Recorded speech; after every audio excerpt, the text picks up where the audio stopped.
Hello, my name is Lucas. This is Bit of Lit, and I'm here to talk about the movie adaptation of Dune. It's been a while. Maybe it's not as relevant, but I thought I would share my thoughts because I read the book and talked about it, and I was trying to make a video about the book before the movie came out, and then I wasn't feeling well. So, anyway, now that it's been a couple weeks, I thought I would share my thoughts on the movie too, which I have some thoughts. I recognize how beautiful the movie is. I think it's stunningly beautiful.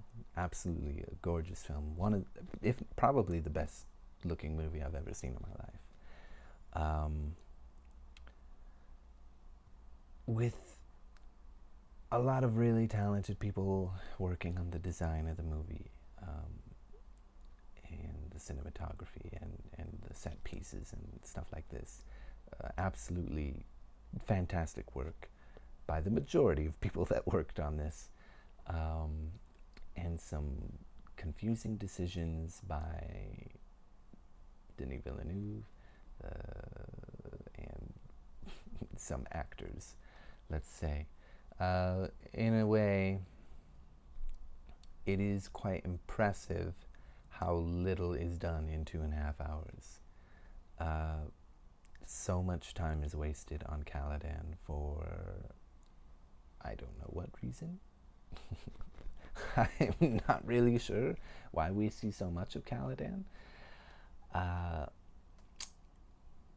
but it came at the cost of some very, very good scenes that rob some characters of great moments and motivations and purpose in the story and meaning. Okay, I'm kind of annoyed. I'm gonna say some of the other things that I really like.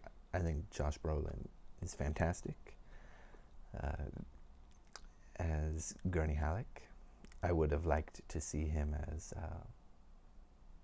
Duke Leto. I think that would have been really good too, because Josh Brolin is phenomenal. Oscar Isaac is also a great actor, but we'll get to that. um, Jason Momoa is wonderful as Duncan Idaho. He does a fantastic job there.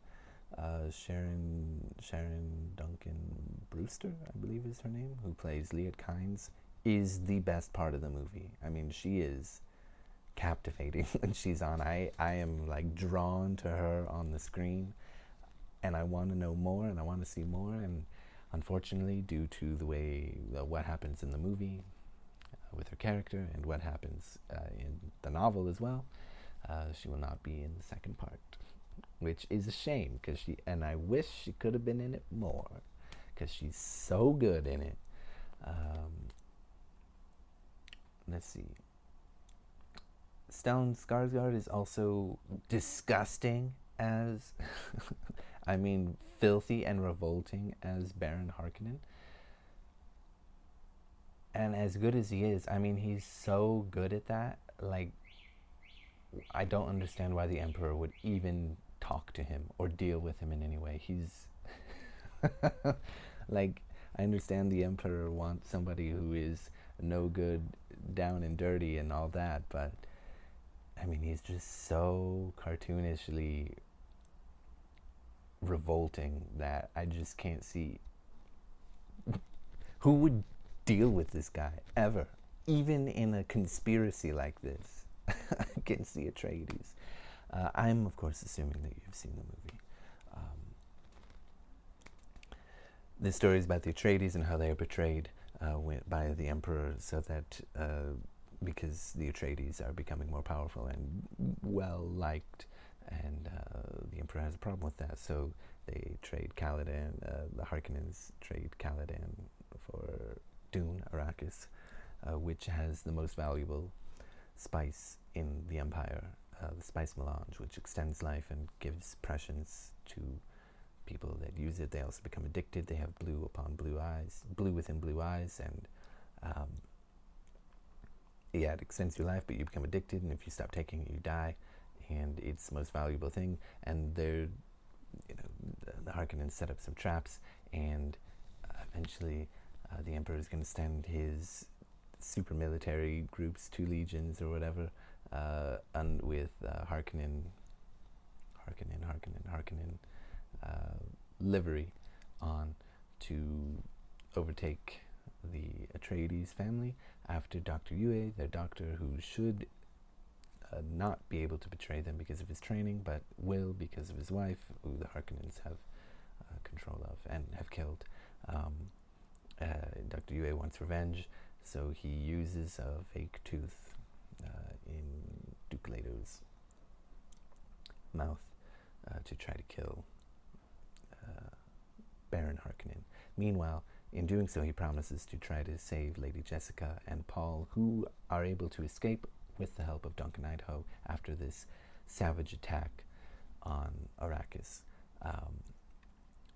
Duncan Idaho eventually dies, but Paul and his mother come into contact with the Fremen, the local group that have been oppressed by the Harkonnens that Duke Leto wanted to form a relationship with to further his own interests, especially with his oncoming betrayal that happened before he could do anything. And that's kind of where it ends when Paul and Jessica are accepted into the Fremen society. Stilgar is the leader, played by Javier Bardem, and he is absolutely fantastic. Sharon Duncan Brewster as Liet Kynes, fantastic. Josh Brolin, Gurney Halleck, fantastic. Jason Momoa as Duncan Idaho, fantastic. Some wasted actors. Stephen McKinley Henderson as Thufir Hawat, completely wasted. Probably the best actor in the whole movie. Completely wasted. I don't understand. I know the point of Thufir Hawat, and I really enjoy his character in the novel. I don't see why he's even in this movie whatsoever, in any way. In the 2.5 hours, he has a few scenes, and he's completely wasted. And there's no reason for him to even be in this movie, given the way that it's been directed. And it drives me insane. I can't stand it. Oscar Isaac as Duke Leto, fantastic actor. Horribly misdirected, I assume, or just being lazy and going through his lines. I don't know exactly what the deal is, but Oscar Isaac does not feel like a noble duke. He feels like a guy who's asleep at the wheel. And he has no chemistry with his concubine, Lady Jessica, played by Rebecca Ferguson, who is... I appreciate that that Denis Villeneuve was trying to bring more emphasis on the women in Dune, and even changing Liet Kynes to be a woman, which doesn't really bother me, and I'm quite happy that he did, because the actress that plays Liet Kynes is the best part of the movie. So, very happy to see that.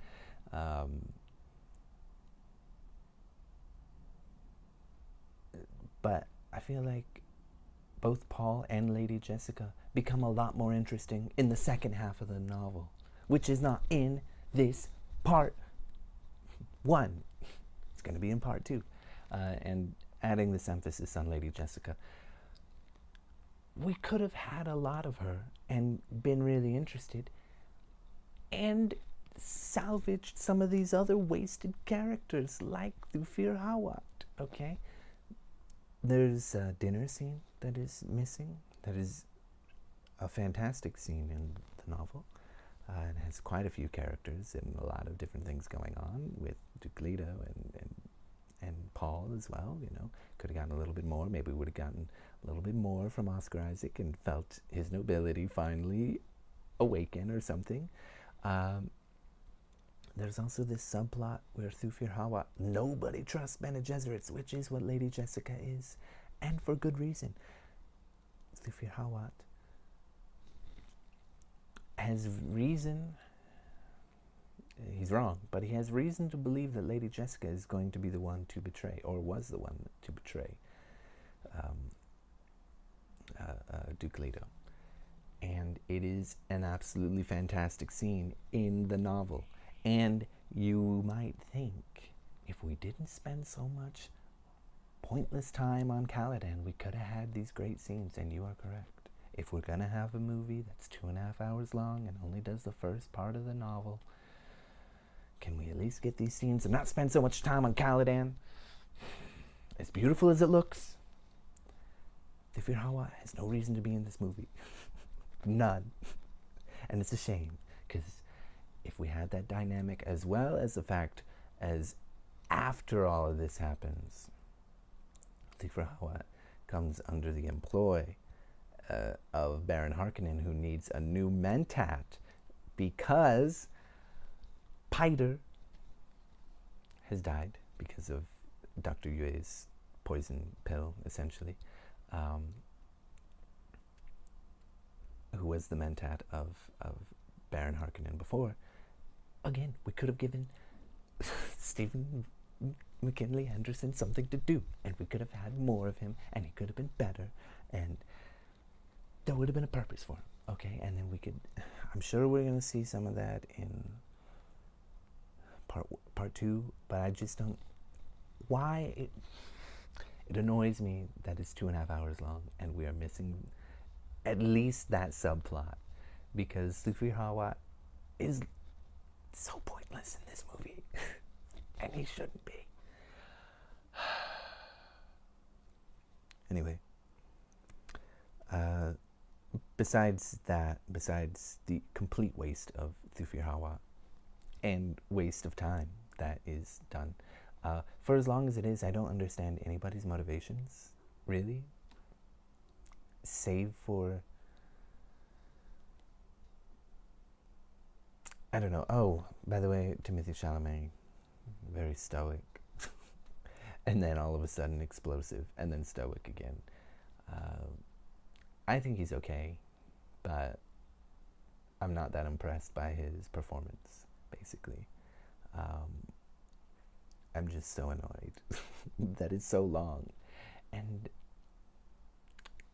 Denis Villeneuve couldn't get anything out of Oscar Isaac, who is very talented, and completely wasted Stephen McKinley Henderson for no reason. I understand scenes need to be cut, you know. I get that. When you're adapting books, that's got to happen because the medium is quite different, and but something could have been done about Thufir Hawat, okay? That's all I'm saying. We could have gotten more motivations out of the characters. We could have gotten a lot more to make Lady Jessica more interesting.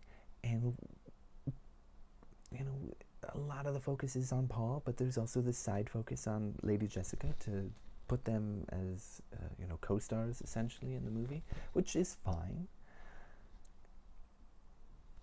Except Rebecca Ferguson is not that great as Lady Jessica, and Timothée Chalamet is so stoic. I feel like in the first part of the book, Paul is not terribly interesting, but I don't feel like he's so stoic like that. But anyway, I don't know what else to say. It's a lot of pretty, and if I didn't read the book, I wouldn't know the character motivations, and I wouldn't know anything about the world exactly. And there's a lot of world building, and I get that a lot of that has to be cut, but we had a lot of time on Caladan that we didn't need to spend. Okay, I get we're trying to contrast the two planets, but we could have been there for a very short amount of time and then moved on and had those scenes to develop the characters more. Like, for example, when Thufir Hawat wants to resign because of the little needle thing that a Harkonnen spy was controlling inside the wall, which got past Thufir Hawat's security check. That was a sign of, you know, is Thufir Hawat the one that's going to betray us? All of us, and also Dr. Yue in the movie literally betrays the family out of nowhere, okay? You see it coming, you know it's coming, because in the book it has another problem where it explains what's going to happen before it happens and then it happens, which actually weirdly does work in the book. I don't know why it does, but it is a problem. If you don't like that, then you won't like that. But like, he literally, there is no who is the, we could have had a lot of intrigue and interest in who is the one. Is it Lady Jessica? Is it Thufir Hawat? Instead, we have 2.5 hours, and the first part of the movie, the first hour, is on Caladan for no reason. And it should have been more of it. Should have been on Arrakis. And when Thufir was, oh, I need to retire. I'm so sorry, I failed you. Who cares? Why are you even here? You have no purpose in this movie. You've been wasted. The director doesn't know what he's doing.